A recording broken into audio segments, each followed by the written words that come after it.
This is the final part of the Adam Smith Wealth of Nations, which is book 5 of the Revenue of the Sovereign or Commonwealth. Yeah. So in the previous chapters that we've discussed, we can see that, Adam Smith, in terms of his arguments, mostly have been around markets and competition.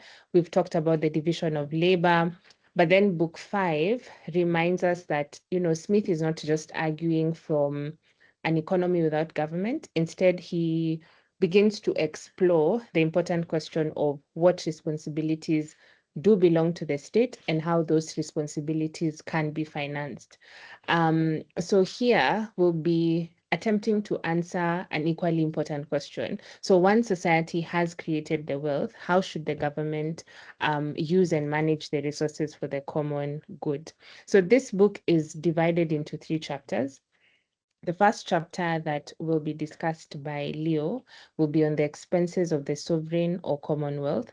So here, I think Smith will discuss the main duties of government, which mostly will be around defense of society. Then the second chapter, which I will discuss on, will be the sources of public revenue. So here we'll focus mostly on taxation, how government can raise money, and also just discuss on the famous principles of taxation that we've had over the years. This is where he introduces that. So principles such as fairness, certainty, convenience, and efficiency. And then Emmanuel will come in with the final chapter, which is on public debts. And then after that, we'll circle back and just now answer questions and try to relate it in the Kenyan context and all of that. So even as we listen to myself, Leo, and Emmanuel, I think it's important for us to just be answering several questions where are there areas in which, government intervention improves economic outcomes or the opposite. And then also, which of Smith's ideas about public finance remain relevant even today in terms of our economies. So with that very short background, I would just like to go right ahead to introduce Leo to start on the discussion. Leo, you can go ahead. The biggest case of the Adam Smith wealth of the nations is the biggest case is making is for the markets, and that part of the markets, part of the question related to the markets is for somebody to make a clarity on what would be the functions of government. So as Fiona mentioned, the key chapter of this, he answers that key question, which is now what are the proper functions, especially in this book, book 5, chapter 1 of the expenses of the sovereign or the Commonwealth. What are the proper functions of a market, of government in a market economy? And he asks a different question, which is this question, which is, if you have this system of natural liberty, what does the sovereign, what are those specific duties that the sovereign has? And this chapter is necessary to explain why what those duties are, and why that public expenditure would be necessary. Now, Smith goes in that chapter to outline what would, for my synthesis, what would be the key functions of government, and he gives only 3. And in the end, I'll give I'll give an insight on why he chose those 3. So he gives, the first one is the question. The first one is the question of defense. The second one is justice. The third one is public works and public institutions. So on the defense part, and he gives a quote, defense of the nation, and he gives a he writes, and I quote in verbatim, that the first duty of the sovereign and that of protecting the society from violence and invasion of other independent societies can only be achieved, but be performed, my apologies, only by a means of a military force. So he recognizes that that this function of the military cannot be left to the private initiative.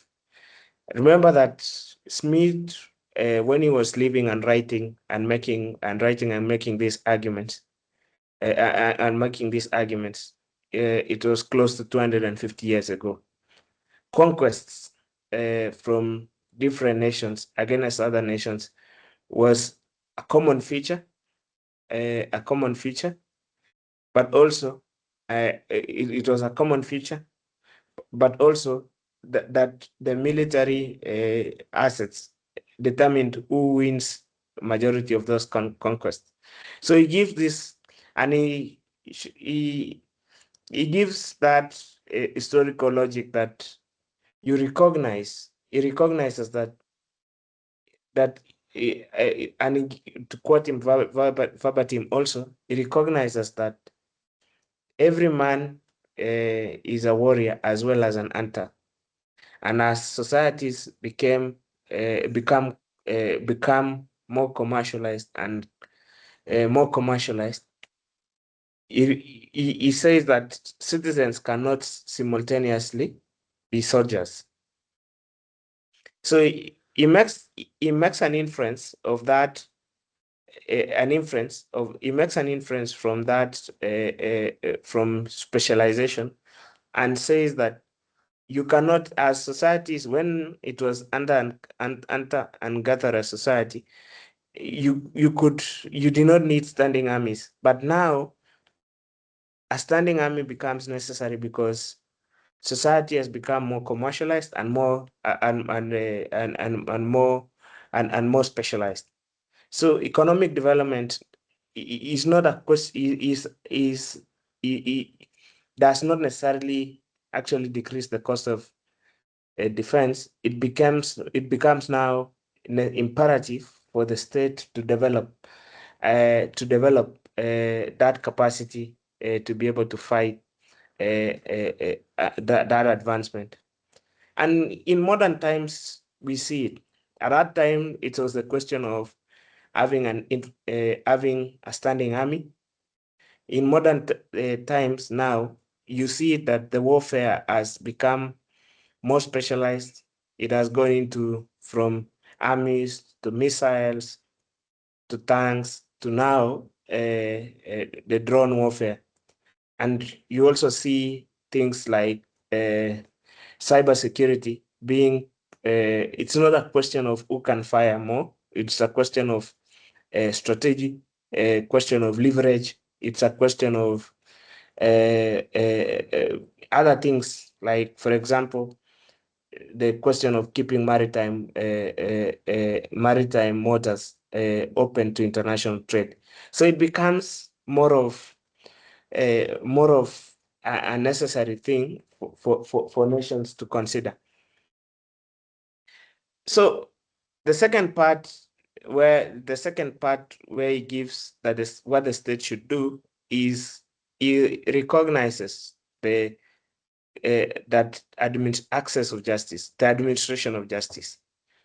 And it comes from many inferences that he makes throughout the book, that markets cannot function without the law, and that the sovereign must protect every member of the society from the injustice or oppression of other member of it. So I'm quoting verbatim. And this is the thing that he recognizes, that the societies cannot function if the law was to be left to private initiatives, because each of those incentives are different. So he makes this observation that civil government, even if it's instituted for the security of property, is in reality in reality instituted for the defense of the rich against the poor. So, and in making that, he recognizes that there is need for a level ground in how administration of justice is considered. Administration of justice is considered, because if that is left, the administration of justice will be left to the advantage of the rich against the poor. So he's making that argument that a legal institution must emerge, because those property rights that he recognizes creates that room for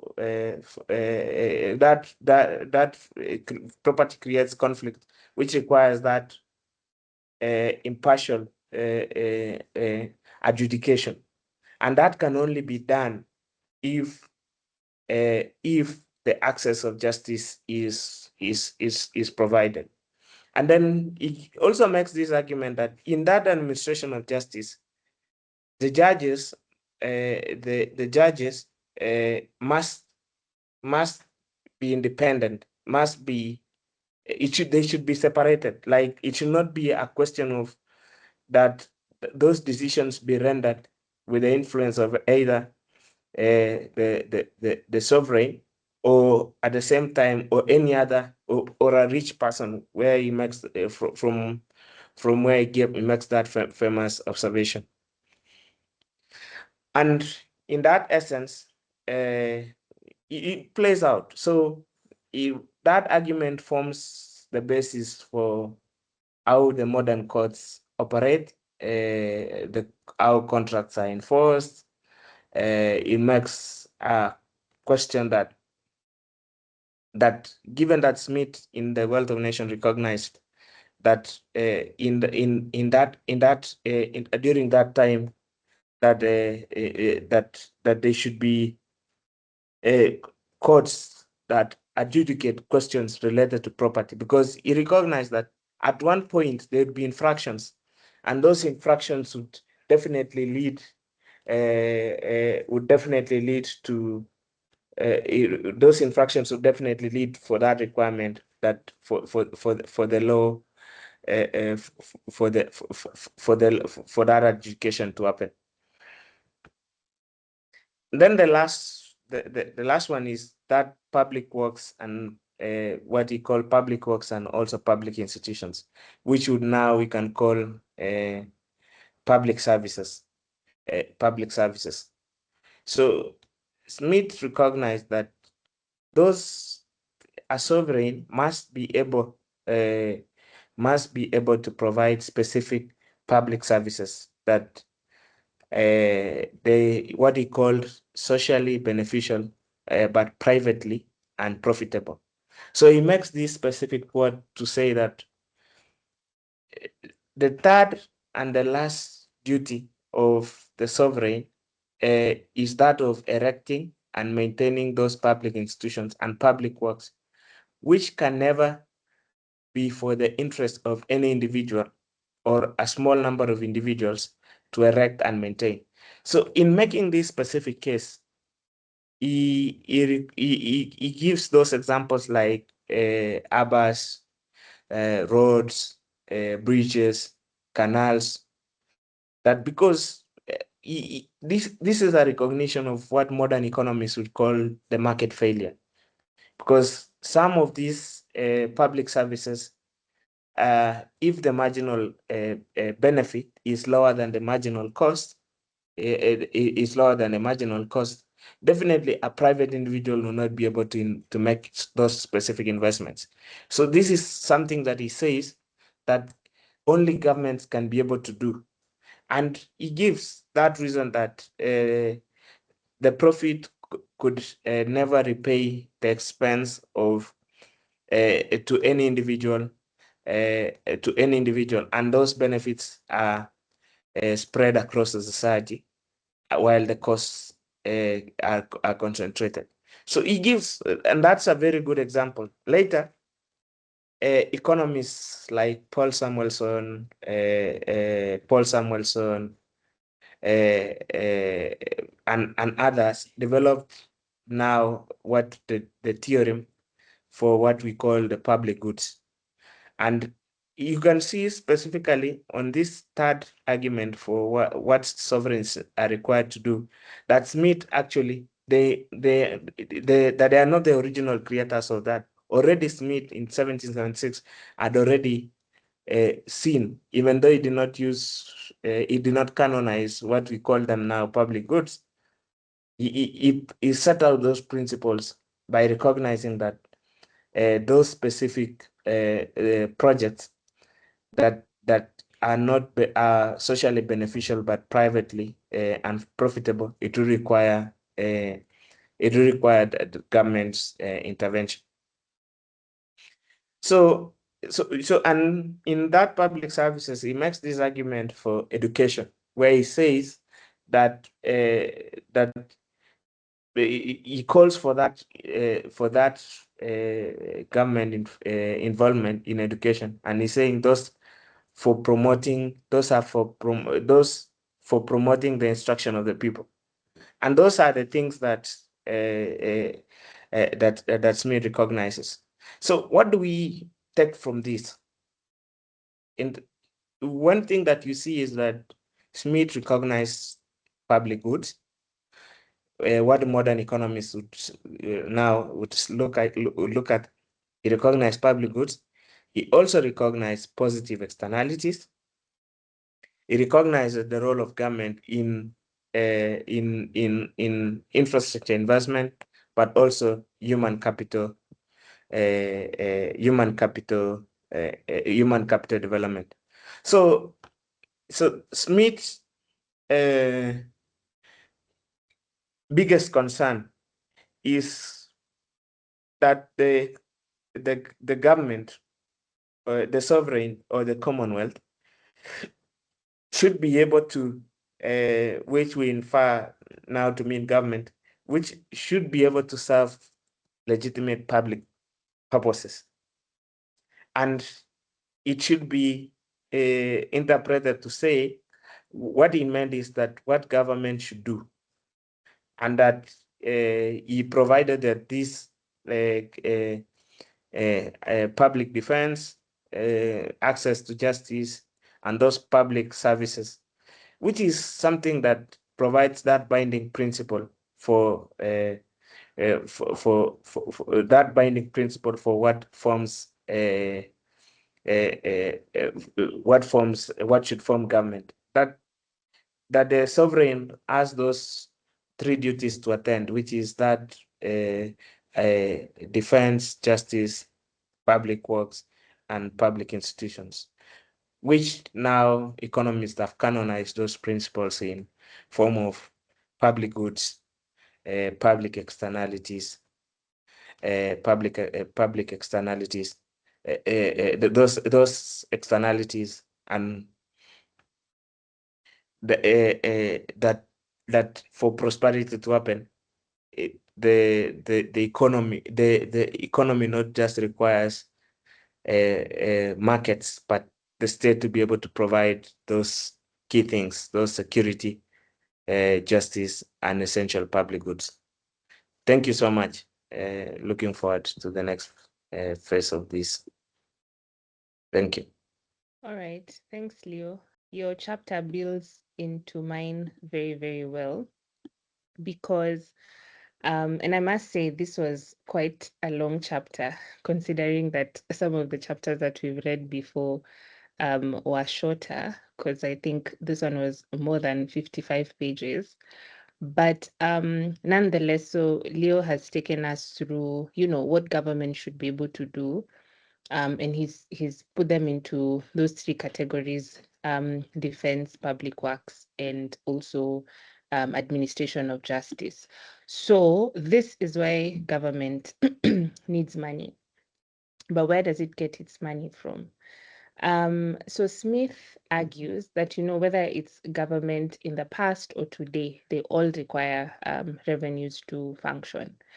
But there are only two sources of government revenue. So one, he introduces the concept of income from property owned directly by the government.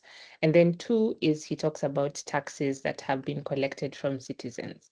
Now, the first part, or where he focuses on assets, he divides them into two main forms. So this is either stock or land. So when he talks about stock, he means just wealth that has been created, wealth that can generate income through commercial activity. So this includes businesses, commercial enterprises, or money that has been lent out in terms of loans by the government. So government then can be able to make money two ways. So either they run the business themselves or they lend the money. So in theory, look at it in terms of working the way an individual would work. So either if as Fiona as an individual, I could start a business to make what? To sell clothes, for instance, right? And then I make money, I make profits from that. Or I can decide from the money I've accumulated over the years, I can decide to start lending it out to people. And then the interest that I earn is extra money that then I can use. And Smith goes back to the past and he gives us quite a lot of examples, actually. So one of them is he talks about the Arabian chiefs who in the past they earned money from livestock.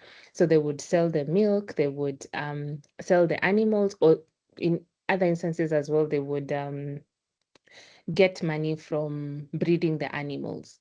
And so you find that in those societies, the ruler was basically the biggest economic producer, because then he would control production, and they didn't have a very sophisticated tax system like now in the modern days. So in those early societies, it made sense for government to directly survive by owning their own property, and that's fine. So even as you listen to Leo speak about, now there's all this defense and all of that. Now government requires a lot of money to be able to maintain um, such large armies, for instance, because they would be on that currently, like that's all they do, they're on standby, as opposed to then where people would go about their business, but then in the event that there's an attack and you need people to come out and fight, then they would come out. So you don't really need money to maintain the armies as now you do. So that's one of the major reasons. So society has become a bit less simple than it was then, and also, of course, more expensive for governments to run. Now, Smith then goes ahead and he gives even examples of small governments that have earned revenue from carrying out commercial activities. So, cities such as Hamburg, which ran like a wine cellar, or they had like a public pharmacy. So his argument is, if this small government can be able to run like a wine cellar and make money from it, then it's a very, very small government. So then Smith goes ahead and he introduces a very important point where it's like, government businesses are not impossible. They seem to, for them to really function and work well, then there has to be some level of, strong administration, discipline even with that government. There has to be very careful financial management, and also the institutions have to be very efficient. But the problem is today, those conditions are very hard and difficult to maintain. So he makes an argument in Britain that during that time, that people were saying, the British government should come take control of the Bank of England and keep all its profits. So the argument was simple, which was the bank already makes money, the government borrows money cheaply through it, and therefore the government could increase its income by owning the bank. But Smith is a bit skeptical because his concern is not really whether the numbers add up. His concern is about management and incentive. Because even if you look at governments, they often struggle with wastefulness, they have quite a number of unnecessary spending, literally just poor financial discipline. And so nationalizing the bank then might look profitable on paper, but once the government takes over, then there's the element of inefficiency. Just to come back home a bit to Kenya, we also have, like, the example of the National Bank of Kenya, where it had quite significant challenges, even with its governance problems. And later on, I think it was KCB, I think, bought a share of it, or it wanted to, I think it, like, acquisition, the whole of it. That word is a bit hard. So that weak management, and then you have a lot of political influence with these institutions and all of that. So otherwise, it would be profitable if it was being run by the private sector. But then once government comes in, because of all of these elements, it becomes hard. And I do agree with Smith on that. Um, Incentives really matter. And most of the time, the private sector has the personal interest incentive, because I want to avoid a lot of wastage. I want to make as much money as possible. But then when it comes to government, they don't seem to have that incentive, because this is public money, and the consequences of poor decisions may not really affect personally in the same way that it might be felt if it was a private enterprise. And yes, I know we have the law that dictates, if you're not financially prudent, you could be jailed for this level, or you could actually be jailed for this amount of time, or you could pay a fine of this millions of shillings. But still, we have seen quite a number of uh, government officials who are in charge of these institutions not be held accountable for their actions. So there's a stronger incentive in the private sector than the public sector. So he gives an example of the post office, which was easy to run. And so he says, if the particular business is simple, or it's predictable, or it's low risk, then maybe it might be easy and it can actually make money. And so you think about the postal sector then, it was one of, actually, I think it was the largest means of communication, so you'd send letters, you'd send parcels from one point to another, and the operating model was generally stable. But now you have technology that has come in. It's easy for me to send money to my grandmother at home through M-Pesa. I don't need to wrap it into like many papers and put it in an envelope and hope and pray that it reaches, or even sending parcels has become easier with the developments in even transport system in this country and around the world. So his argument then is that for government, then if the specific enterprise is more simple and predictable, then it makes sense. But otherwise, anything else is hard, because they purchase inefficiently. We can see this even at home, where government can buy a pen for like 1,000 shillings, and the market value is 20 shillings. And all of those things cumulatively then makes makes it not possible for government to run an institution efficiently. And so even as he's building on his argument, he gives an example that I really liked, which was the Lorenzo de Medici. I hope I'm saying it correctly. Manuel will correct me later, because he was a political ruler, and him and his family were, they were making a lot of money. They were rich because of commerce and banking. But immediately, this guy comes in and becomes a ruler. Everything else is completely different. He's unable to run well. And so that just shows, that there has to be there's a thin line between being even being a good businessman, sorry, being a good businessman and actually running efficiently when now you're in government. And so he gives one of the quotes that I like. Let me read it. He says, "No two characters seem more inconsistent than those of a trader and sovereign." So the second way that we mentioned government can make money. So one, either they are running the business themselves or they're lending money and earning interest.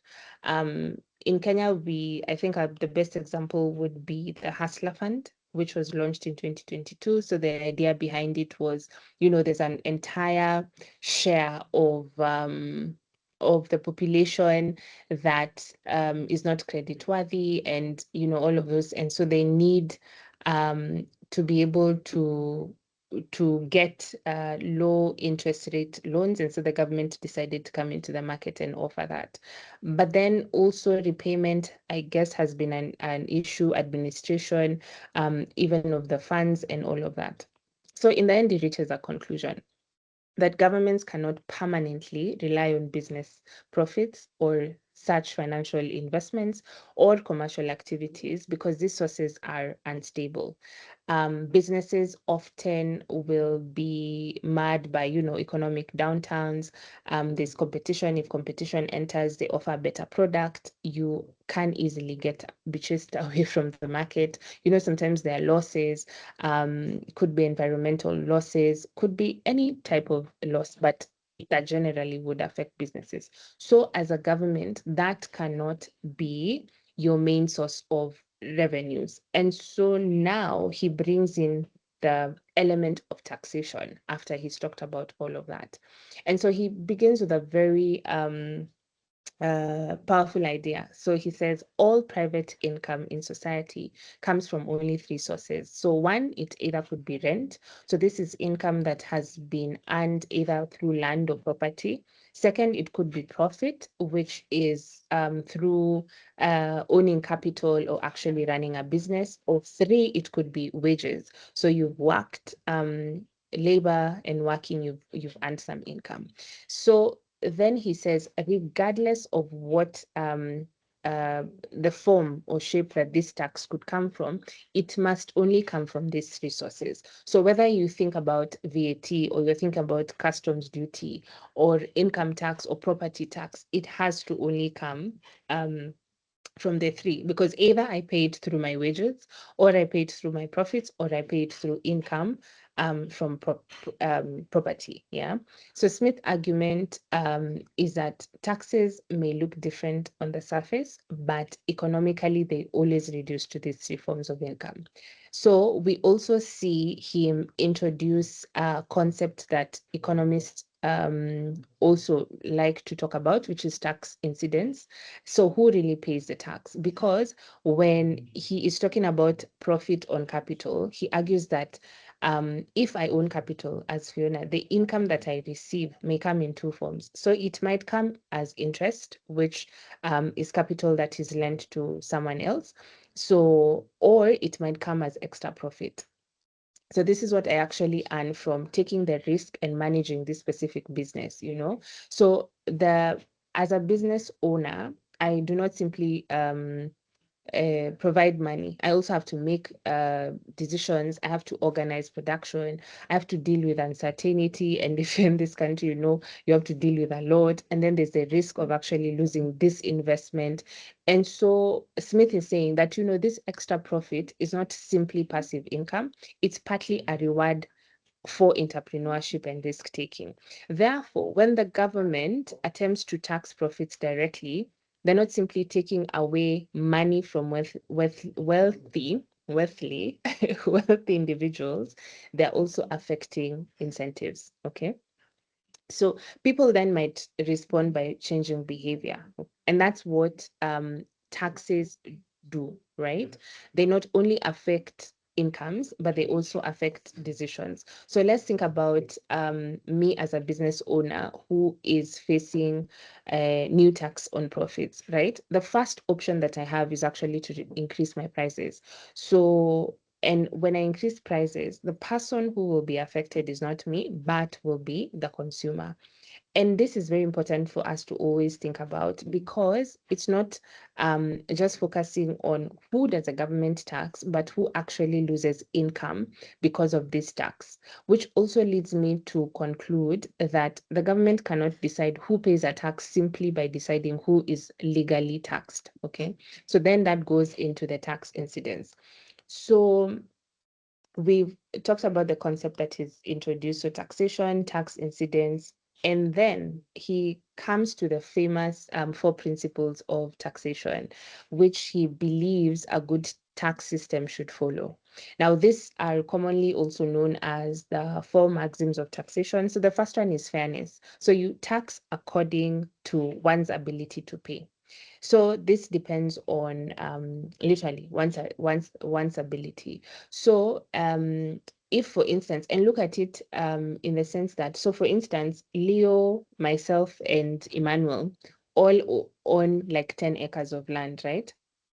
But Emmanuel owns 5, I own 3, Leo owns 2, right? So when we are maintaining this 10-acre land, we will pay for maintenance based on how much land each of us has. So that's literally fairness, because if we decide the maintenance cost for annually is what, 1,000 shillings, and so all of us should pay. Oh, okay, maybe that's not a good example because we're 3 of us, but assume all of us are paying 300 shillings. Leo, who has the least acres of land, then pays more, and Emmanuel is somehow subsidized by Leo. But if it's that 1,000 shillings, then Emmanuel pays his 500, I pay my 300, Leo pays 200. So in essence, that's what also uh, Adam Smith is implying, that it should be fair based on, what everyone has. Then the second one is certainty. So people must know what they owe. So the system must be clear and it must be predictable. I know how much tax I need to pay. I know when I must pay it. I know how the payment should be done. And this is very important because uncertainty usually gives excessive power to the tax officials, because now they can demand unnecessary payments, they can intimidate me as someone who runs a business, they can encourage bribery and corruption. Um, and I think you can see them do that, right? From time to time, even in this country. And when you look at his argument, even in terms of certainty, for me, it also reminds me of the rule of law. So someone can't come knocking at my door when I'm working, just demanding certain payments.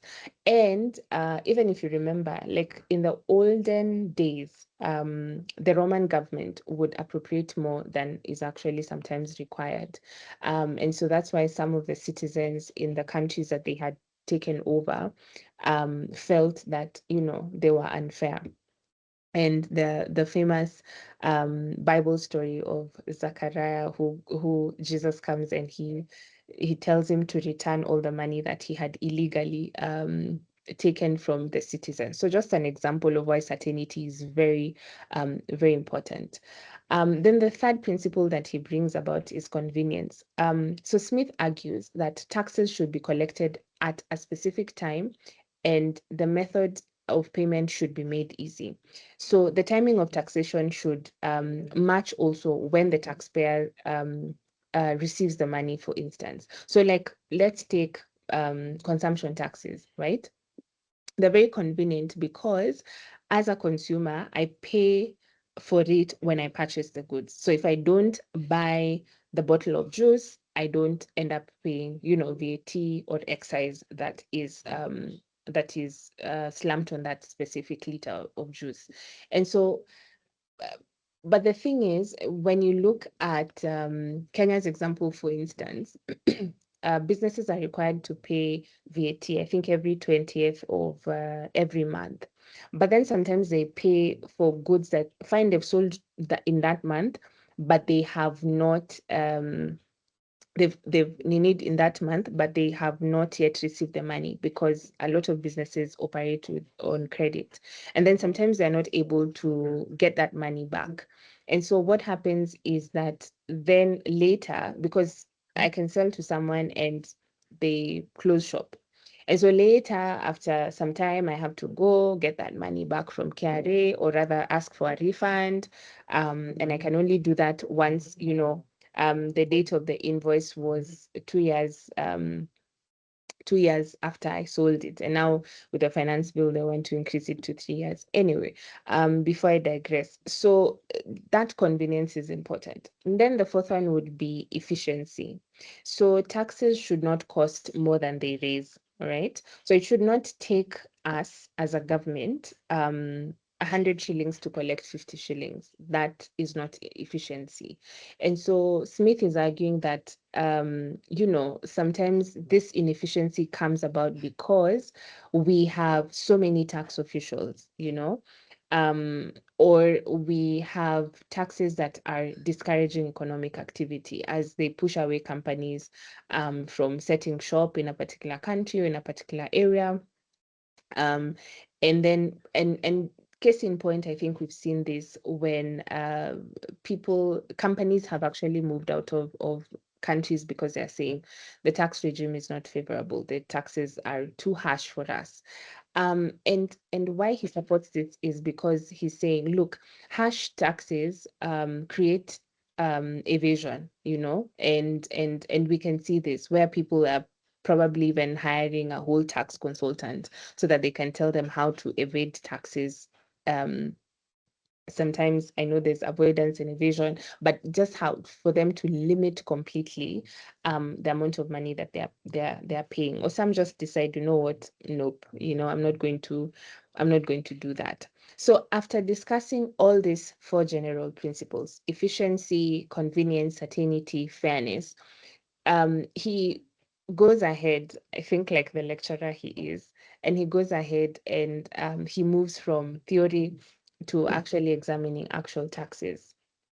So the first type of tax he discusses is the tax on land rent.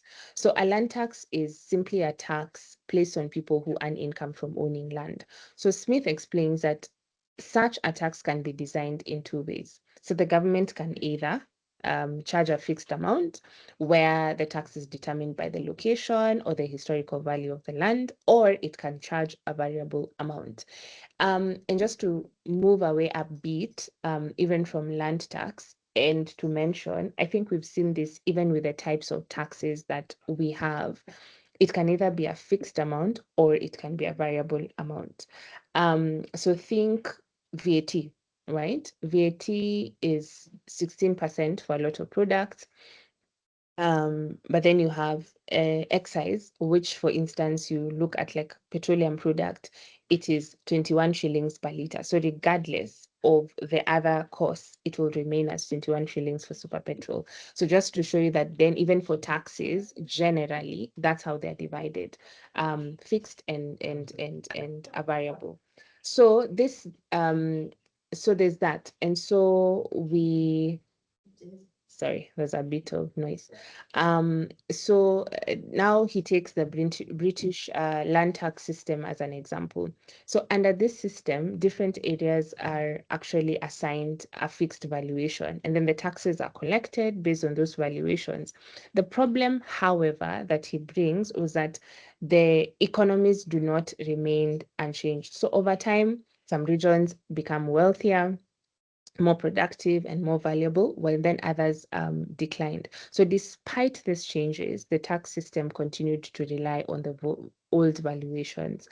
So of course, this then created inequality with the tax, because now it no longer reflects the real economic conditions of the different areas.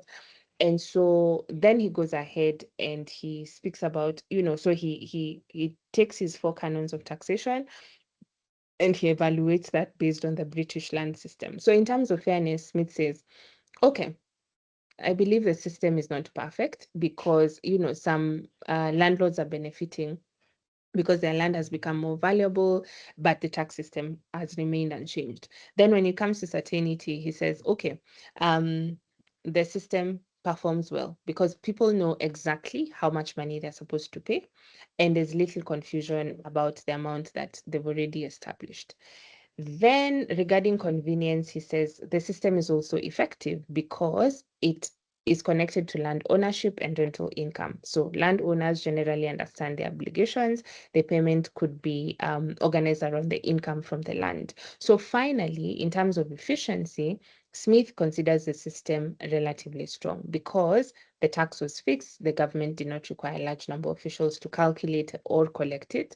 Then this meant that, the administrative costs are low, and therefore Smith's conclusion is that although the British land tax system has weakened, has weaknesses, sorry, especially regarding fairness, it's still a practical and relatively effective system. So as I am at my tail end, I think two issues that I just want us to talk about. One is taxes on wages. And then the second one is how taxes do create economic distortions, and then probably why government still taxes wages. So Smith tells us, at first glance, it's obvious that if government is taxing workers' wages, then workers simply lose part of their income. But he's arguing that this is not always the long-term outcome. Workers require a certain standard of living. So they need enough income to afford, whether it's food, whether it's housing, whether it's clothing, just basic necessities, right? So if taxation reduces their wages below the level needed to maintain that standard, workers will eventually demand higher wages. Therefore, the tax may eventually be transferred to someone else. So the chain would work something like the tax is placed on wages, workers require higher wages, employers face higher costs, prices increase, then consumers pay more. Okay. So although the worker in this food chain appears to carry the burden initially, the wider economy then absorbs the entire cost, right? I hope that's clear. So we use an example and say, so maybe tax goes up by 5%, right? And then because it's gone up, now as Fiona, I cannot be able to afford certain things, or maybe 5 is low, but just work with me here for this example. And then I cannot be able to afford certain things. So I go to my employer and I'm like, yo, if you do not increase my salary today, it will not be favorable for you, right? So now my employer is faced with, because he's not only increasing for me, he's increasing for very many people. And this is just one company. All the other companies are facing the same thing in the economy. So now employers are fixed with higher costs. They're like, okay, we do need indeed to increase wages for these guys. And because we have higher costs and because we're making products to be able to sell, then we're going to transfer that amount, because it's a cost for the company. It will go into the prices of what, again, the bottled juice that we're drinking. Now the consumers are paying more. So that is how it might appear that the workers are carrying the burden initially, but eventually the wider economy absorbs the cost. Now, Smith explains that the final burden also depends on where the labor is used. So my example is based on manufacturing, which then eventually falls on consumers, because then consumers directly pay for that. But there are probably other industries that this might not be the case, maybe industries such as the agriculture sector, that maybe it might not, and by the agricultural sector, I mean the part of the value chain where it's just like directly in the farmers and all of that. So they might not be able to raise the food prices so much because of that. Then we go, but of course, the reason why, before I move on to create economic distortions, the reason why governments would probably still tax wages is, because they feel that it's an easier point of collection. So they're practical. It's easier to administer, because I know, even if you look at KRA, for instance, I know that these are where the businesses are. I can be able to easily locate you and tell you to pay your share of your wages. So they have an incentive as government to be able to tax wages. And the final point, was when he was talking about how taxes create economic distortions. So Smith, you can see he's not just concerned about who pays. He's also really concerned about what taxation does to economic activity, because he is convinced, and rightly so, that a poorly designed tax system, or a tax really, can then reduce employment, it can reduce investment, it can reduce production, and then it can also reduce all of those factors, reduce economic growth. So let's take an example. So if labor becomes significantly more expensive because of taxation, businesses may respond by hiring fewer workers or investing in machines instead, you know. And even right now in Kenya, we are having a debate in terms of how much to pay workers, you know, domestic workers. I think they had suggested a minimum wage of 18,000. And you can see people asking, who is going to pay this money, you know? And so for those who can, maybe because of how they work, maybe they work from home, they probably decide, let me buy a washing machine, I'll be washing my clothes here, if they, of course, relative to income. You know, they'll decide it's a better option. And it's also interesting because the dynamics even of that house help labor market is interesting, because now you have a lot of foreigners from neighboring countries who are willing to take home less money.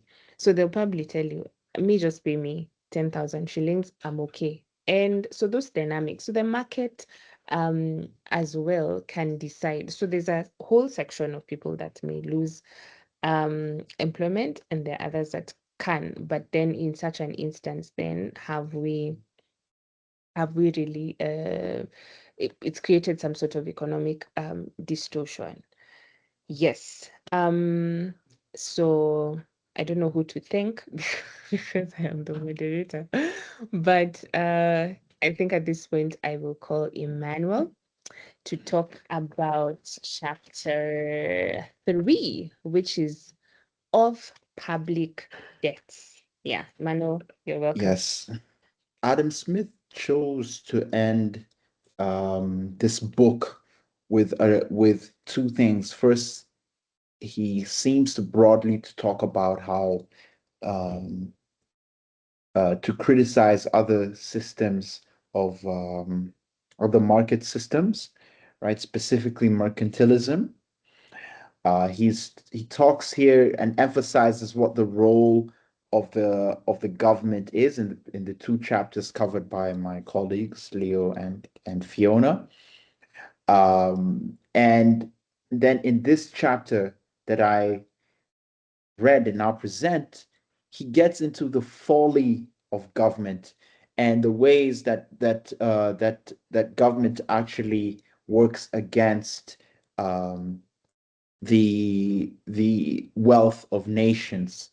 And so instead of ending the book on a high note with lots of positive things to say about how governments work and the wealth of nations, or trying to say something uh, maybe sort of bombastic about the prospect for nations to accumulate wealth, instead he chooses to end it on a somber, maybe even cynical uh, note. Cynical, maybe, but you could also say realistic, because he ties human behavior, the behavior of the sovereign, the behavior of the whole social system to the incentives that governments will tend to create for the incentives that the state offers to its bureaucrats and to those who steer it, and then successively the way that the state begins to shape the environment based on the incentives that these bureaucrats were facing. So to begin, public debt. How does public debt begin to accrue? So Adam Smith has talked throughout the book on and off about the sovereign and how it behaves.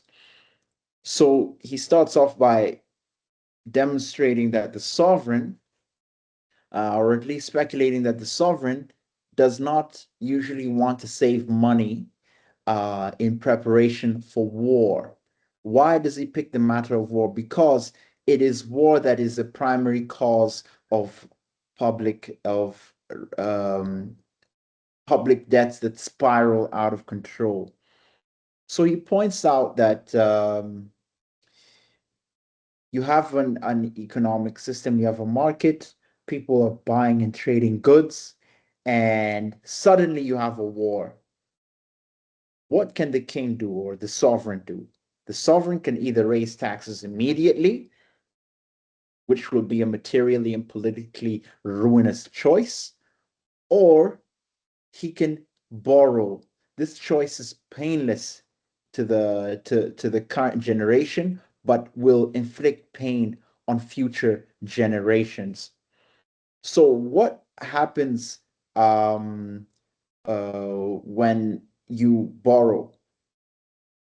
When you, first of all, in order to borrow, one must afford the requirements of borrowing, which are actually requirements of repayment. So the person, the individual, the institution that one is borrowing from wants to make sure that the money that they're giving you, or whatever it is that they're lending to you, these assets that you will actually have the ability to repay them in the future. And in addition to that, they will actually demand some installments throughout. Some of the installments, part of the installments will be in the form of interest, and the other part in some repayment of some share of the principal. So you're paying over time. So essentially, the creditor wants to make sure that the borrower has some form of, gives them some form of security in case payments are not forthcoming, but also to guarantee that some payments will be made. Sorry, security is in case payments are not forthcoming, and then on top of that security, the borrower must pay some interest and some portion of the principal. So if a government, when a government raises taxes, it can raise them again, the security that it can raise them against whatever assets it owns. But where will the government get the money to pay these to make those interest payments and those principal payments? Well, it has to have a source of revenue. One source of revenue is debt, is that which is procured through taxes. So the government will pay off its interest and its principal from its taxes. If a government raises taxes and then borrows against those taxes, it might also start to raise more taxes in order to offer future revenues as a security. And also to have some facility with which to make its payments. So then, before a sovereign does this, he has to make sure that there are that sources of credit are actually available. Domestically, Adam Smith points out that those societies that are merchant societies are the ones best positioned for raising wartime debt. So since the financing needs of a modern state at war are better raised by domestically by wealthy merchants, then they will bear the burden. And Adam Smith also goes ahead to speculate about why this borrowing is attractive to the sovereign. There's all these ideas about how when the sovereign goes to war, the stories from the war and the promises of conquest can be so exciting for the population that they will willingly embrace a raise in taxes and say, yeah, there's something interesting we're doing here. Interesting because of the adventures that are being that that those warriors are actually involved in, and the stories that come out of them, the pride um, in this sort of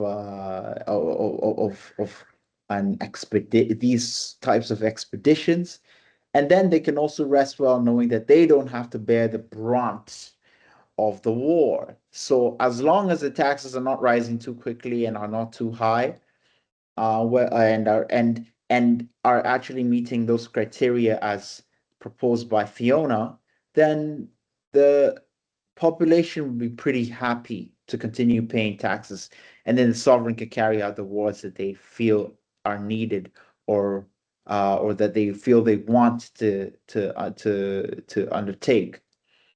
So then the next question that Adam Smith tackles is why European wars grew so long and expensive. And he says this is because of the funding system.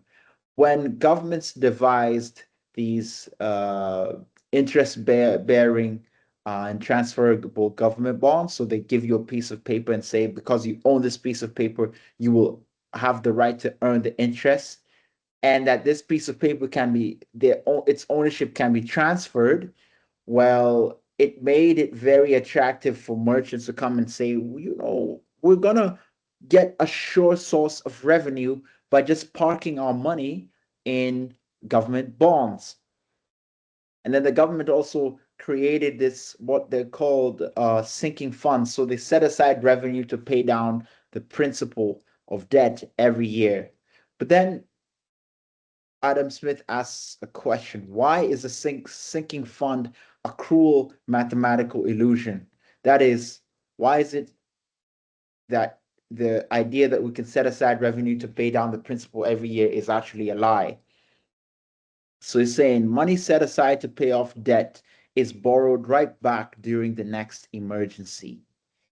So during peacetime, the governments view the sinking fund as a surplus that they can spend on different extravagances. Maybe you expand the palace and that sort of thing. And when during wartime, the sinking fund is a resource to be used up. So in reality, this sinking fund, which was supposed to be a solution to manage debt repayments, doesn't actually reduce national debt.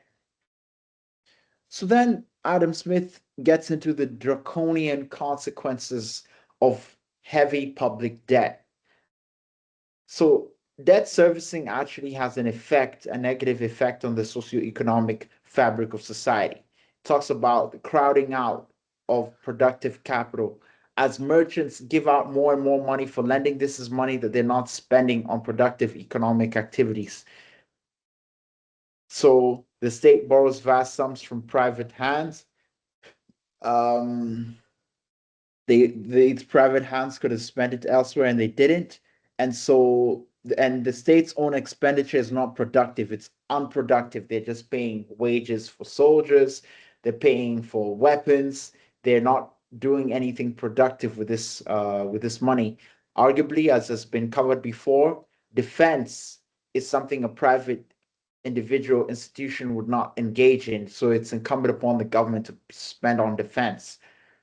But when this debt servicing becomes excessive, then you have problems, including the way that economics demonstrates you destroy efficiency. The merchants are no longer engaged in economic activity, but are sitting on their money and parking it in government bonds. Um, so he also compares different countries and shows how a country like Britain can tax its merchants, whereas France must tax its land. So, while tax revenues grow arithmetically, they depend on the growing productivity of the people. Debt grows exponentially, so debt will quickly overtake taxes, tax revenues. So when debt overtakes tax revenues, now the government has to figure out a way out of this situation of bankruptcy. And Adam Smith says one way is to declare bankruptcy, say, okay, what is the word? The term is, to forfeit the payment, to tell the creditor that you are unable to continue meeting your contractual obligations and that you're just going to stop, maybe restructure.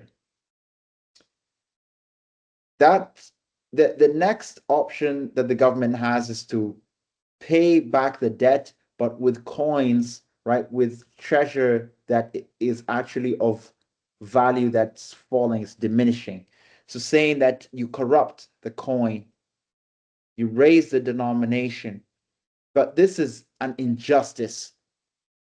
It's an injustice upon the creditor, whether foreign or domestic. So remember that Adam Smith is not quite into making foreigners, impoverishing foreigners in order to enhance the wealth of his preferred nation, but he is instead interested in trying to explain into the wealth of all nations, which is actually the wealth of households, and then to propose how this wealth may be attained and increased. The next option is the government could actually use the law to reduce its interest rates. So, for example, the government of Spain did this. It was a common practice for the government to just say that, okay, by law, the interest rate on outstanding bonds is now not 6%, but it's 4%. If defaulting or paying back with corrupted coin by raising the denomination of coin or forced interest reduction as options to resolve overwhelming debt do not work, then Smith says that the only way out will be a violent constitutional crisis. Why? Because those who are paying the heaviest taxes will be very unhappy and will demand a default or a change of government and a change of constitution in order to shake off the tax burden. The financiers might resist, and so then he says that the situation will be that those who are paying the debt and those who own the debt will now be in a clash against each other. When government debt reaches a certain height, Adam Smith thinks that no government will ever pay it off. That in his time he hadn't seen and could not foresee that a government will sincerely and completely pay off a debt when it reaches a certain height. So, what does this mean for the citizen? He tries to say that there's no such thing as a government that as the idea that a government can always repay its debt, so you can always park money in government bonds as a is not that's not a viable strategy to take, and that Great Britain itself could be wealthier if it hadn't accrued such debt. And he thought that he couldn't see anything that could stop this perpetual accrual to debt except some sort of a miracle. Now, Adam Smith also takes interesting detours here in talking about Great Britain's relationships with its colonies and says, because although on the one hand, he's a bit ambivalent about the idea of empire, and he shows how an empire can be sustained, but the dangers of all these excessive and unnecessary wars is that they place a lot of a debt burden on the crown. So he's thinking that it's not a good way to run a state. But he also thinks that since Great Britain paid so much to help in the defense of so many colonies, he thinks that one good thing that could come out of it is that these colonies should pay taxes to Great Britain so that it can pay off its debts, and that in return, actually, it is a good thing that Great Britain using the public goods of defense and security actually can come and hold back the barbarism and the hostility that is characteristic of these uncivilized nations upon which the British Empire, the British have built an empire. So he thinks that these nations refusing to pay taxes is abhorrent. It's an injustice.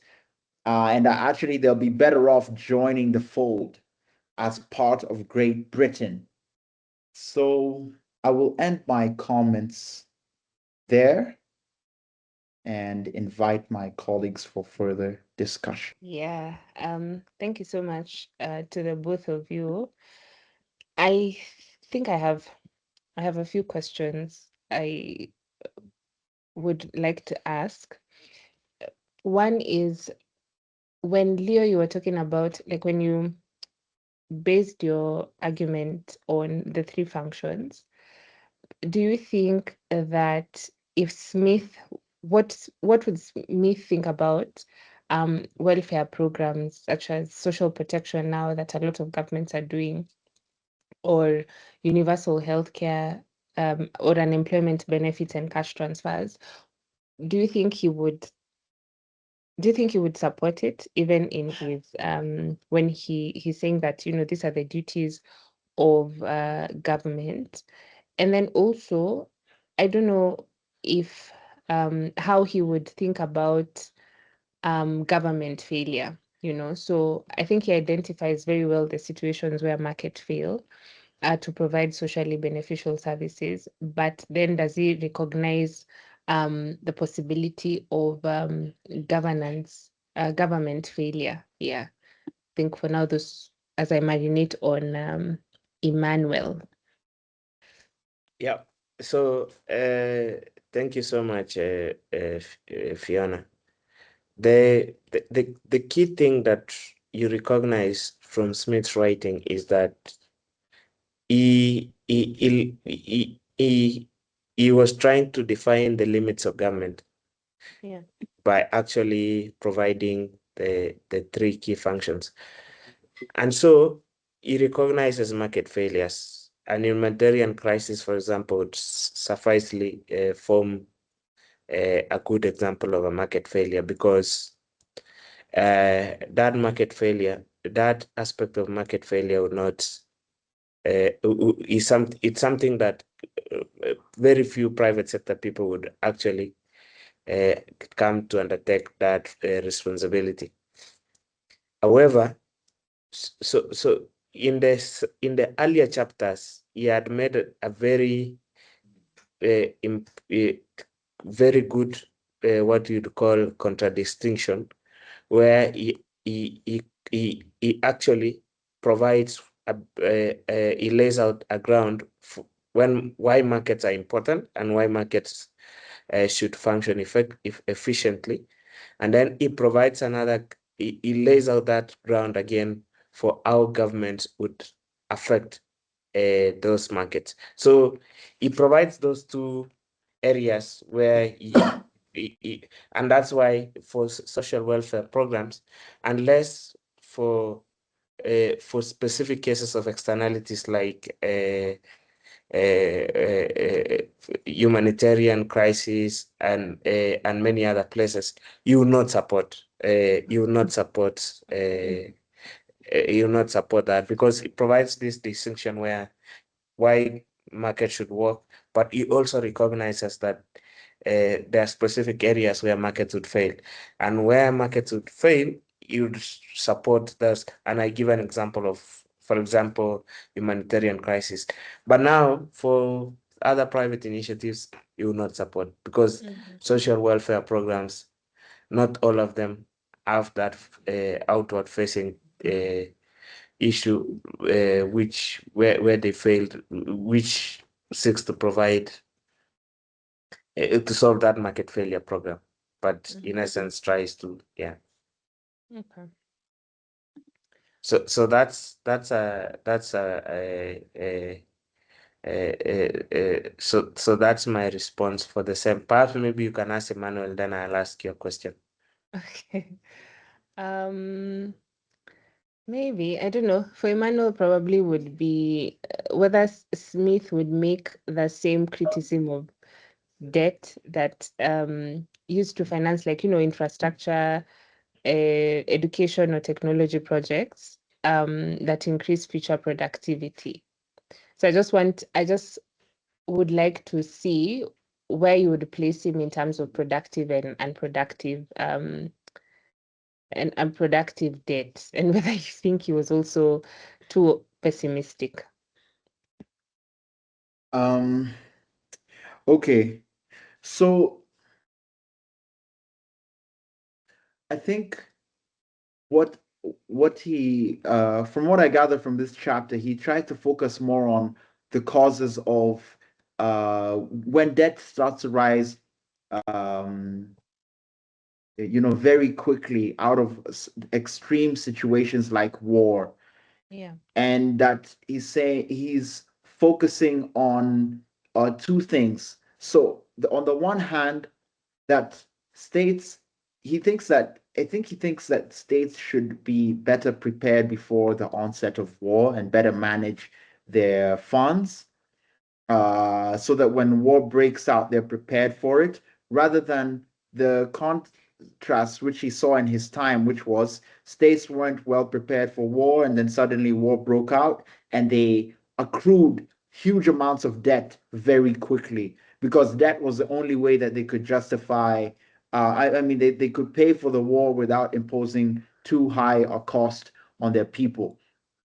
I don't know if in this chapter he criticizes the idea of empire enough because, as far as I can see, these debts are being accrued because of the need to sustain empire. He talks about maybe raising more taxes from outfits like, there's those companies that were made to in order to go and manage those colonies, and he thinks that those companies should be if I remember, he seems to mention something about taxing them more, but um I don't think he would be against raising good debt where you're trying to build some piece of infrastructure or maintain an army in place. And what did we see in the years that followed? Because since he's writing this 250 years prior, um, I think in it, even as far as I can tell, it continued to be the case that wars were especially ruinous for state budgets and wars and empire. So I'll end my comment there. Okay. Yeah, Thank you. yeah, thank you. So I want to do at least two questions and a follow-up to Emmanuel, to Fiona, and then a follow-up to Emmanuel.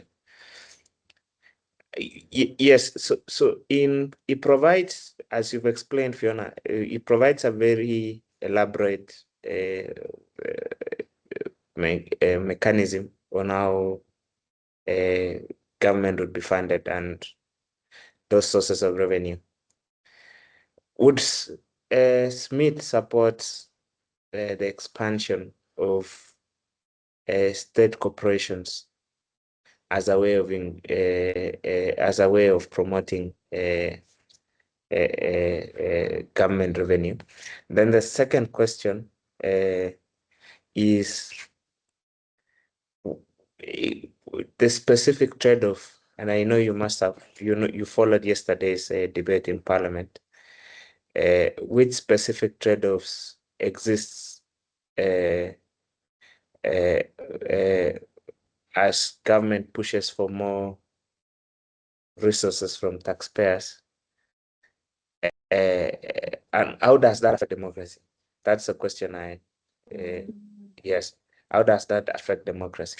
Now to a question about Emmanuel. There is this very clever argument about public debt that Smith recognizes, and as the way you've put it out, that the public debt affects the social, the welfare of the society, and public debt affects that. Now, what would you say? Contextualize that in light of Kenya's uh, uh, current economic crisis. So the first part again is the part that I'm contextualizing is So, like, he gives that, he recognizes that that debt affects yes, the the welfare, social fabric. Yes, the social fabric of the society. I was looking for that word, social fabric of the society. Now, yes, contextualize that in light of Kenya's current crisis. Fiona yeah. can go first, and then you can go. Okay. Yeah. Okay. I think first, even when we read the chapter, one of the conclusions that I picked is that he would not support the expansion of state corporations as a major source of revenue. And that's because you can see him spending a considerable amount of time trying to explain to us why governments are really poor and, they're not good business managers. The fact that when he was talking about they suffer from weak incentives, there's a lot of waste. He mentioned also that political interference and also inefficiencies. So just this example, and the only example that he gave us of a successful government enterprise was a post office and some public banks. So I think majorly, it seems like 80% of his argument is that the state should not own businesses. So he seems like his preferred long-term solution is for, instead of government running the businesses, it's for them to create that prosperity through private economic activity, and then finance itself mainly by taxation. So I don't think he's for it. Then when you're talking about the push for more revenues, still I would base it on his arguments that fine, they need all of this money, but them aggressively trying to raise revenue, there's that risk of discouraging the very economic activities that they want to generate this revenue from. So if taxes become more, then businesses might close shop, they might leave, or consumers might spend less, so they might end up getting less money from those products that they have increased, whether it be it excise duty or VAT from. Um, and still that entire loop, workers have less money. So I think for us in this Kenyan context, in as much as they want this additional revenue, that excessive taxation pool then increases the cost of doing business, and in the end will raise the cost of living, and then there will be slow economic growth. So they will not achieve what they want. Yeah, that's what I think. Yeah. I don't know if I've answered your question. You can circle back if I haven't. Yes, that's excellent. Okay. Thank you, Emmanuel. Yeah. Thanks. So if we think about the social fabric and combine two things, combine the ownership of property, then think about the incidence of taxation, and then put the layer of just the relationships between people and their firms in which they work, and oh sorry, people and the way that they relate in so many different ways, whether it's religious or ethnic, or and such, then you can see how debt tears at the social fabric. So starting from the points that Fiona talked about, those four factors, like the ways that a government should what did she call them? It's like parameters that should guide the way a government raises taxes, that they should be fair, they should be, I wrote some of these down, so let me just have a look, that they should be fair, certain, convenient, and efficient. Yeah. So first, if we take fairness and knock it against the factor inputs, if taxes are excessively on landowners, for example, you have high rate of land taxes, then landowners will it get to a point where the landowners are at odds with the creditors. The creditors want the debt to be paid. They lent the money to the government, and then the landowners want things to change. They want the taxes to be lowered. And so both of them will be pulling the government in different directions. So already you have those two groups that are at odds.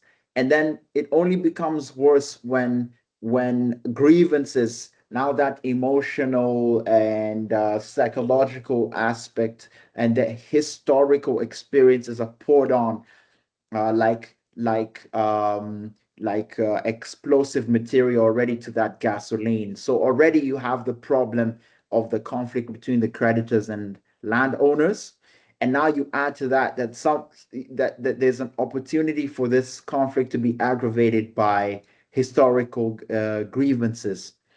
So then you can add to that now the entrepreneurs and the owners of capital. Let's say that they also all face high levels of uncertainty. The way that taxes are collected are inconvenient. Then now you also have a situation where those who are supposed to accrue the rewards of their hard work and the risks that they took are not actually capturing that. They're not getting these returns. So they become very unhappy with the tax regime. And if they're not employing people, then those who own labor also find themselves with less to eat. Maybe you have rising levels of poverty and there's no entrepreneurship, no commercial activity to employ these people. Then we're not exporting as much. Then we're also not a country that has a high quantum of manufacturers or merchants as, let's say, as a modern wealthy state could have, right? The possibilities of, we're far behind the possibilities of a modern state. So that means that a government that's very large, a high tax regime, and that's trying to service high debt creates more situation for conflict. The final point here being that those who work in government are also a constituent, and they don't want to see their own incomes taken away. So you put all that together into a potent powder keg. Thanks. Thank you. Um, Mine is, I don't know whether I'd put it as a question, but maybe, okay, but open to discussion. Like when I was reading, I was just thinking, I think he suggested that land tax is the best form of taxation. But then I was just thinking about us, even in terms of Kenya and the informal sector being huge, and a lot of, where we have, say, even 3 million Kenyans are the ones that pay. And there's been this entire conversation about how our tax system is not fair. And so I was thinking, would us as Kenyans taxing consumption taxes be the best approach? Um, uh, because I'm thinking, even if I work in the informal sector and I'm earning millions, but government doesn't know, like guys who run hardwares and all of that, most of them don't pay taxes, but yet we know that they get a lot of money, but then they're still going to consume. So that would government get more from consumption taxes than, like, if they would increase consumption taxes because they know everyone is still going to buy things from the supermarket, or I don't know if a car would fall under consumption taxes, but you get, yeah, then that would get them more revenues than trying to always squeeze the formal sector. Yeah. Yeah, yeah. So yeah, I'll provide a tech, and then you can circle back, and I think we can also then we could be able to do our concluding remarks. Yeah, thereafter. So it's true that so there are various ways in which you see taxes. You can see it through the efficiency, and then you can see it through the equity, which is what is the most equitable mechanism. And then you can also see it through so efficiency, and here we mean economic efficiency. You can see it through equity, and then you can see it through equality. So in terms of the economic efficiency, it's for a land tax, it's equitable because it would be equity, because it's, you say, for example, a flat tax of say 20 or 30%, 20 or 30%, and that 20% is paid by everybody, irrespective of land sizes. So that's equity. It's the same at the same level. They can, so that's equity. But also in terms of efficiency, land ownership globally has what we call it has the lowest Gini coefficient. So you'd prefer more of that to be taxed, more of that to be taxed. And if you see it in places like, for example, the US, property tax is a state tax, and it's not a federal tax. And state taxes use that to build schools, to that property tax to build schools, to build many other things. It also allows that level of reallocation, so that people who are not able to pay that tax, or be able to utilize that land in a way that allows that factor mobility. So in essence, the challenge now is, which is the political economy challenge, which is in some, especially in African countries, which were colonies, which was part of the Commonwealth, and the sovereign was the king or the queen of England. Land ownership takes a different dimension. First, it's owned through those predominantly ethnic communities stayed together. So there is an ethnic dimension into ownership. Even other people owning that piece of land. There's also a nationalistic perspective where tax would be seen as a method to disenfranchise those specific communities. So there's political economy constraints. But in other parts of the world, it's not a big challenge. But for Africa, and especially largely the British colonies, you'd see that being a challenge. So that would be the question. On the second part, or the second limb of the question, which is the comparison with consumption taxes. Consumption taxes allows people to do, for example, case of Kenya National Treasury, to be able to spread it across many other people, and many of those people. The challenge with consumption taxes is that if you look at the fiscal incidence analysis, it's actually, for some of those consumption taxes, especially case example like VAT, it contributes to more poverty, because when you raise when you have taxes on those specific, especially those things that are in that basket, say for example 36% of it would be food, and health, housing, and those other specific commodities, you're already taking that person who is already lower than poverty line or closer to the poverty line, to be able to buy when you take more of that income and assign them. So for me, I think taxation but as a design problem, and that's why the most equitable one would be in the wisdom and the wise and in the wisdom of economists who won the Nobel Prize, two economists who won the Nobel Prize, which is John Mirrlees, which is the British economist, Mirrlees,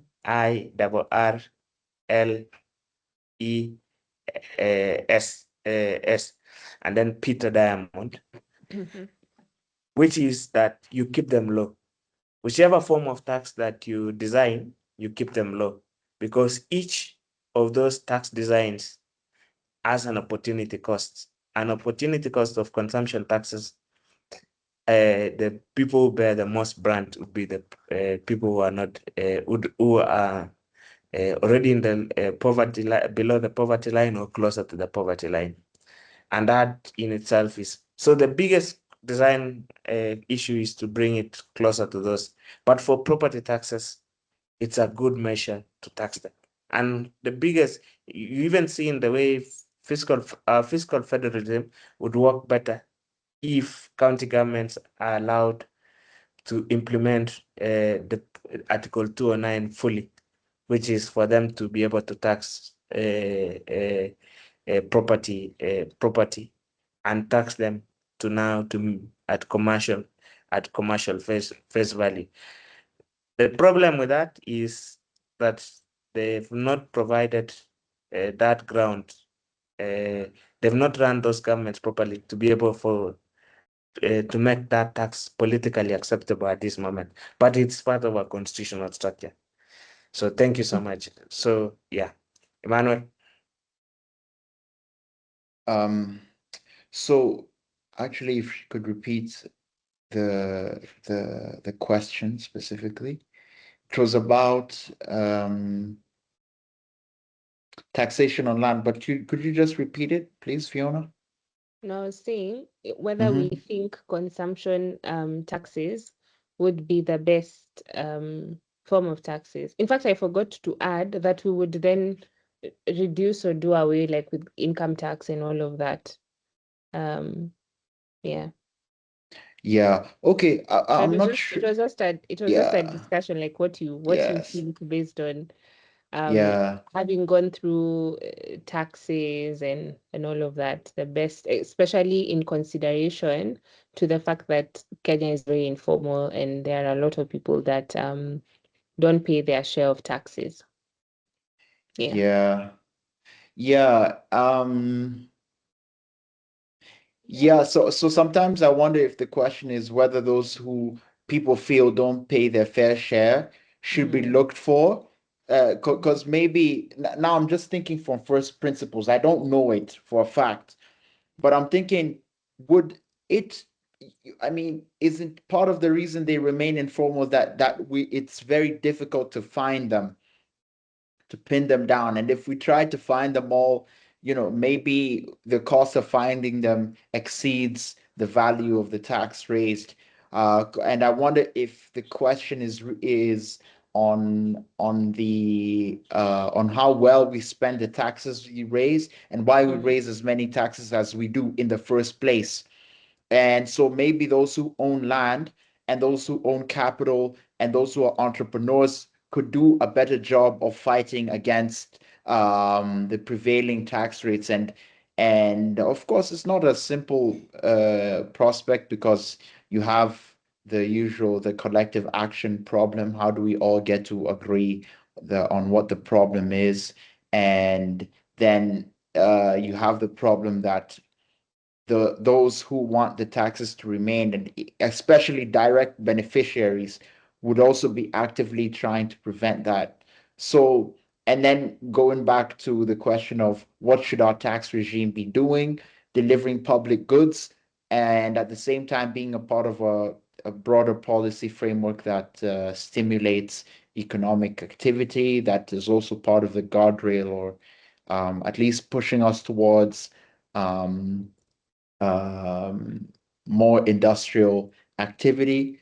So it's yeah, that's probably where I sit is um I wonder if we should be looking for those people who we feel are not paying their fair share rather than just making the reducing government bloat.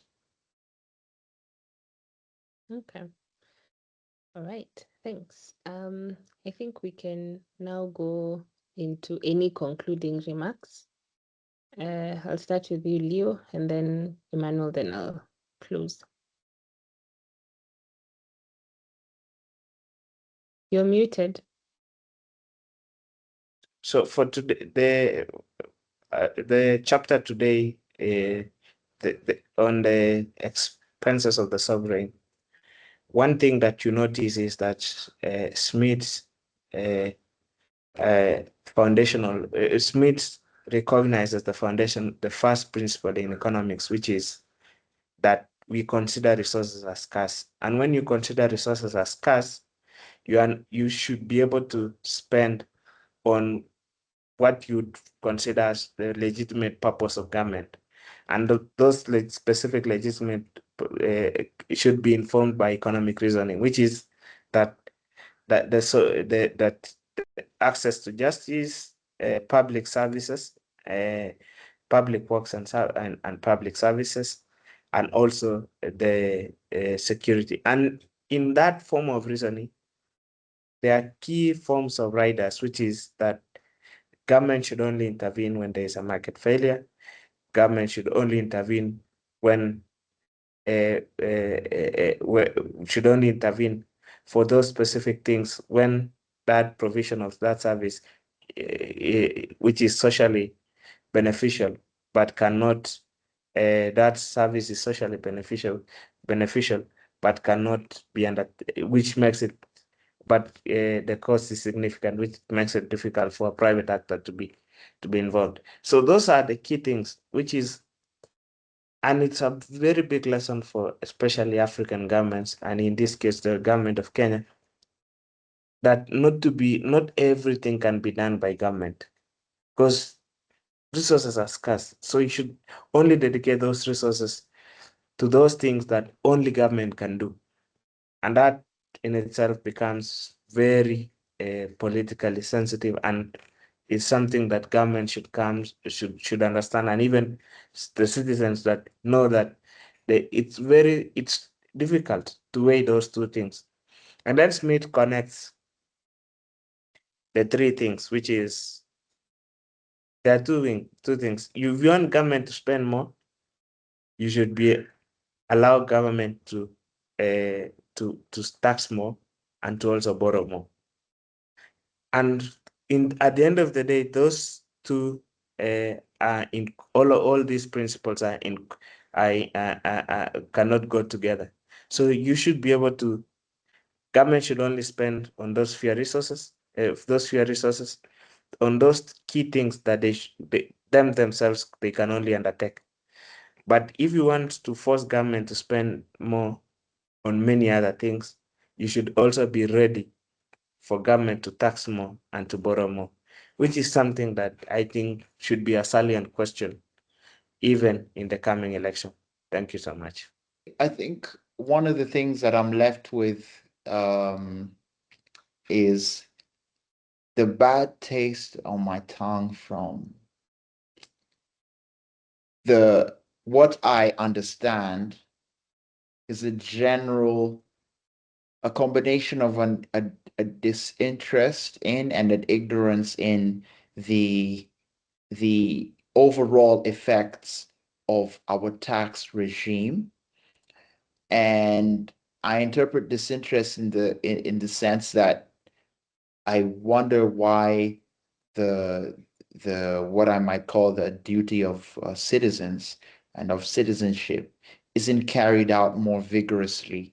Because what Adam Smith leaves me with is just demonstrating how much, I think even implicitly in this chapter and overall in the book, how much government behavior, misbehavior, also depends on the level of of public engagement. Now, of course, I'm leaving a lot of room for myself to continue to learn why that is, because no, I don't know. I don't know if I haven't studied all the better societies to see what it is that makes their citizens more active, but um, but to see how ruinous our own behaviors can be, both as bureaucrats and then as those who lend to government, our beliefs, our disregard for looking at the second, third, and fourth order effects of the incentives that we face. So as a creditor saying, okay, I think that the government can always pay me back, so I'm going to keep lending to it, but I don't care that all of us lending to the government are having these specific second, third, fourth order effects on the society, and maybe I should think a bit harder about how to change the incentive structure rather than just sitting and saying, okay, what looks like the the game theoretical, throwing my hands in the air and saying, you know what, other people are doing it, so I need to get in this game. Otherwise, I'm gonna lose an opportunity to make money and maximize shareholder value. Again, I put all that very humbly in the sense that I'm not saying that I have a conclusive understanding of it, but just that question that's left. Thank you. All right. Thanks, Manny. For me, it would be my concluding remarks. I think one of the biggest lessons from this chapter is the tax incidents, So I think it's important for us and even our lawmakers to understand that the person who is legally required to pay the tax is not always the person who ultimately bears its cost, and also for them to understand that taxes can move through the economy. So, and this might look like um, consumers being affected through higher prices or workers through their wages, whatever it is. But for them to understand that there's that movement, especially because one of the things that I see Kenyans have really taken notice of, I think since 2024, is this finance bills. And you can see discussions around that, even in terms of the VAT, the excise duties, all of these things. But then the debate is not uh, mostly or centered on just whether government should collect more revenue, because government, as Leo has already told us, does need resources to be able to conduct some of these services. But then the deeper question is how, whether these taxes are designed in a way that raises revenue while still allowing, enterprises or workers and households to continue creating wealth. So I think even as we move forward, that's a discussion that I would like to be a part of, and a discussion that I think a lot of us should be thinking about. I know we have talked about even in the past about tax elasticity and all of that. So it would also be good for all of us to understand that. Yeah, that's my concluding remarks. And I think on behalf of the team, I would just like to thank anyone who has sat with us from now it's like almost 2 hours. Thank you so much for your time, and I hope and pray that you have learned something. And if you have any comments, because it will be published, comments, questions, because this will be published on our YouTube pages and also shared on social media. So if you have any question, you can always just at the specific person that you want to answer, and our comms team will alert us, and you will get a response. And also, if you have been with us from book one, this is the end. We would encourage you to also buy the book, read it for yourself, just marinate on the contents, and yeah, just learn. All right. Thank you and goodbye.